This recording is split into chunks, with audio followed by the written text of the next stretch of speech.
téléspectateurs de Bloc 221 TV, bonjour et bienvenue. C'est l'heure de la revue de l'actualité. La proposition de loi portant modification du règlement intérieur de l'Assemblée nationale va être examinée mercredi par la commission des lois de l'institution parlementaire. Les membres de commission des lois de la décentralisation du travail et des droits humains doivent se réunir mercredi à partir de 10 heures dans le cadre de l'examen de la proposition de loi modifiant et complétant la loi organique portant règlement intérieur de l'Assemblée nationale, a indiqué l'institution dans un communiqué. Les députés étaient en séance plénière mardi dans le cadre de la première session extraordinaire de l'Assemblée nationale de l'année 2024 consacrée à la demande de réactualisation du règlement intérieur de l'institution. Le président Amadou Mame Diop a déclaré avoir reçu une demande d'examen en procédure d'urgence d'une proposition de loi visant à modifier le règlement intérieur de l'institution parlementaire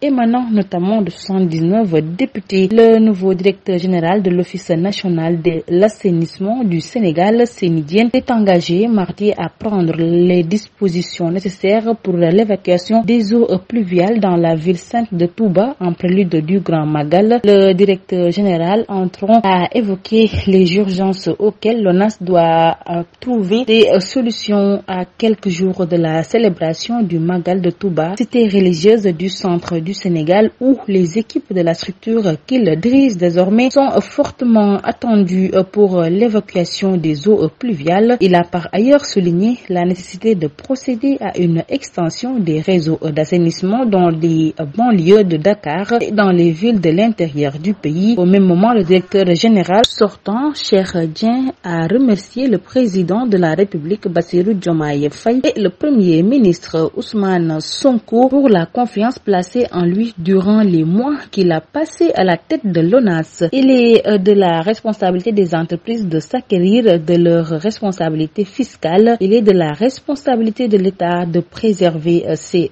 outils. Tel est l'avis de l'ancien premier ministre Amadou Ba sur la journée sans presse décrétée ce mardi 13 août par les patrons de presse. En revanche, l'ancien chef du gouvernement de Macky Sall souhaite que la question fiscale reste un dossier technique et que la direction des impôts puisse échanger avec les entreprises de presse afin de trouver une solution. Le porte-parole du khalife général des Mourides a reçu lundi le ministre de l'énergie, du pétrole et des mines, Biram Souleye Diop, était accompagné du directeur général de la Sénélec, Papa Toby Gaye. Lors de sa prise de parole, Serigne Bassirou Abdoul Khadr Mbacké a exprimé son satisfecit à l'endroit du nouveau gouvernement. Il a ainsi déclaré au ministre que Touba constitue la première des priorités du régime de Bassirou Diomaye Diakhar Faye. Elle était très connue des médias sociaux. Eva Rose, qui était mannequin de certains couturiers sénégalais, et rappelé à Dieu ce mardi une triste nouvelle qui surprend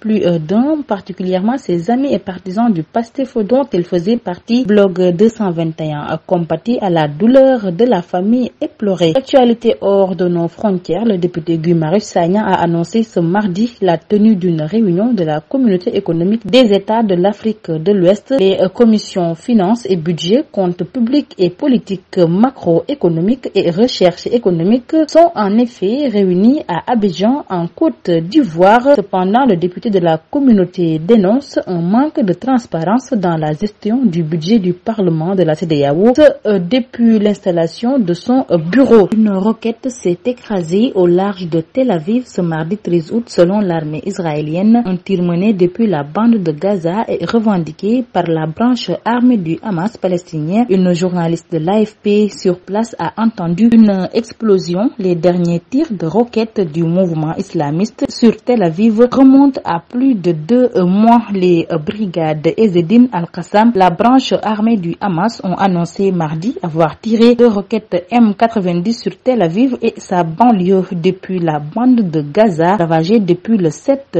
octobre par une guerre entre Israël et le mouvement islamiste palestinien. L'armée israélienne, elle, a affirmé qu'un projectile identifié en provenance de la bande de Gaza est tombé dans l'espace maritime du centre d'Israël à environ 70 km du territoire palestinien. Le président ukrainien Volodymyr Zelensky a revendiqué mardi 13 août le contrôle de 74 localités en territoire russe où ses forces ont lancé la semaine semaine dernière une offensive surprise qui a poussé des dizaines de milliers de civils à fuir malgré des combats difficiles et intenses. L'avancée de nos forces dans la région de Koursk se poursuit.